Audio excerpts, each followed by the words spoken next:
Igandeon jainkoak eman diezazuela senideok. Gaurkoan amaiera ematen diogu, Aita Santu Frantziskok apirilean eta maiatzean eskainitako zahartzaroari buruzko katekesiei. Gaurkoan Eklesiastes edo Kohelet liburua dugu hizpide. Beste Bibliako harribitxi bat. Lehen irakurketa batean, liburu honek harridura sortzen du. Eta bere leloa gogor gertatzen da. Uskeria hutsa dio Koheletek, uskeria hutsa dena uskeria da. Dena lainoa, dena kea, dena hutsa dago. Zur eta lur uzten gaitu esamolde honek. Idazki santuetan beren lekua izan duen idazkun honek existentziaren zentzua bortizki zalantzan jartzen duelako. Zentzu eta zentzugabekeriaren arteko dantza honetan bada modu ironikoan solasten ari den fededun jakintsu bat. Justiziaren aldeko grinak badu jainkoaren babesa. Eta liburuaren amaierak hala erakusten du. Izan begirune jainxe baita egiazko gizon emakume izatea. Hauxe du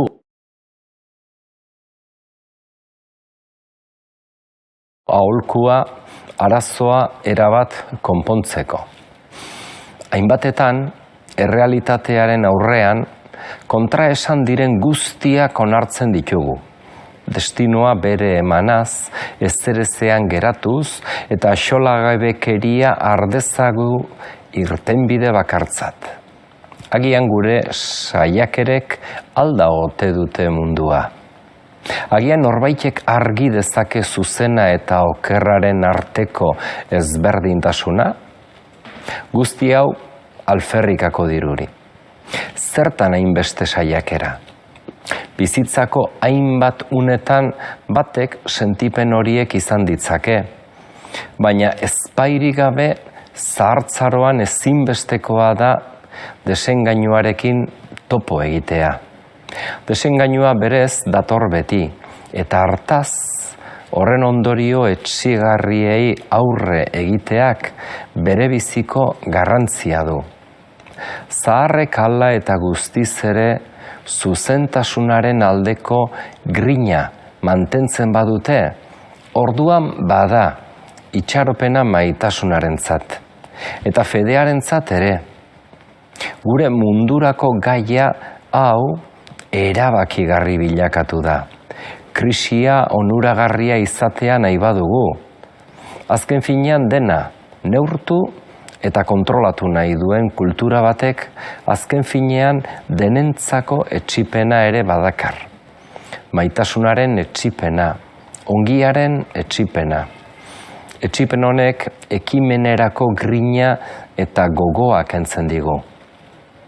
Mundua erregistratzera mugatzen den egia bat, azkenean tentsioen arteko axolagabekeria dakar, eta salbamenaren ezean denboraren iragatera eta ezaren destinora uzten du dena.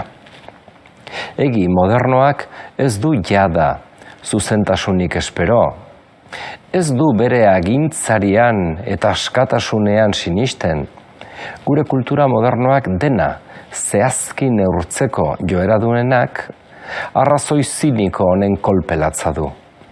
Ezaguera eta erantzukizun eza uztartzen dituen ikuspegia honek moralitatetik aske uzten gaitu, baina gero animaren paralisia dakar. Koheletek bere ironiaz dena jakitearen aldeko tentazio galgarri hau azalarazten du. Oro jakintza delirio honek borondatea ezintasunez jazten du. Aintzinako kristau tradizioan animaren gaixotasun hau zehazki identifikatua zuten. Federik gabeko ezaguera, moralik gabekoa, zuzentasunik gabeko egia, utsaltasun horri azedia. Eta tentaldi hau denoi datorkigu, adinekoei ere. Ez da depresio bat, ez da nagitasuna, gehiago da.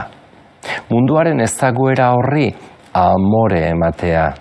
Zuzentasunaren grina galdurik eta ekimenaren desioa zapuztuta. Zentzu eta indarren ustutze hau, ongiaren aldeko sentimendua zapuztea zinez kaltegarria da.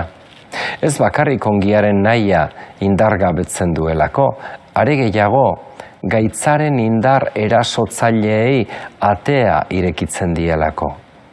Zoratu den arrazoi baten indarrak dira, gehiegizko ideologiek ziniko bilakatu dutenak. Izan ere, gure aurrerapen guztiekin nekaldiaren gizartea sortu dugu. Hemen nekatu den gizartea gara, ongi izate unibertsala ekarri behar genuen, eta osasun zerbitzuen merkatua zientziaz mugatzen dugu. Bakearen aldeko muga gaindiezina ezarri behar genuen, eta gero eta gerra gogorragoak pairatzen ditugu.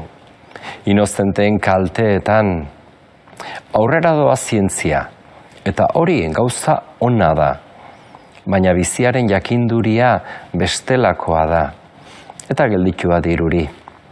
Azkenik sentipenik gabeko eta erantzukizunik gabeko arrazoi honek zentzua eta indarra kentzen egiten saiatzen da ezaguerari. Ez da kasualitate hutsa gure garaia fake news garaia izatea, sineskeria kolektiboen garaia, sasi zientziek eskaintzen dituzten aterabide errazen menpekotasunean. Bitxia da, jakintzaren kultura honetan, gauza guztiak ezagutzeko grina nabaria den honetan, zehaztasuna nahi izaten den garai honetan, hainbat sorgin eta azti kontu edatzen direla nonai. Superstizioa ez da ez akabatu, ez da gutxia horik ere. Nonbait, animak beste zerbait amesten du. Transzendentzia grina ez da itzali. Eta galde gai guzti horien aurrean, adineko jendeek ekarpen bikaina egin dezakete, gazteen mesedetan. Xahar jakintsu eta umoretsuek on haundia egin dezakete gazteei. Zorionekoak zuzentasunaren gose eta egarri direnak asetuak izango dira eta helduok, aitonamonak, adinduak, misio bikaina duzuen munduan. Eman denei Jesusen poza eta indarra. Senideok, zenbat gauza eder jaso ditugun egun horietan aita santuagandik. Bere jakinduri espirituak eliza osoan eda dezala. Bake eta on eta beste bat arte.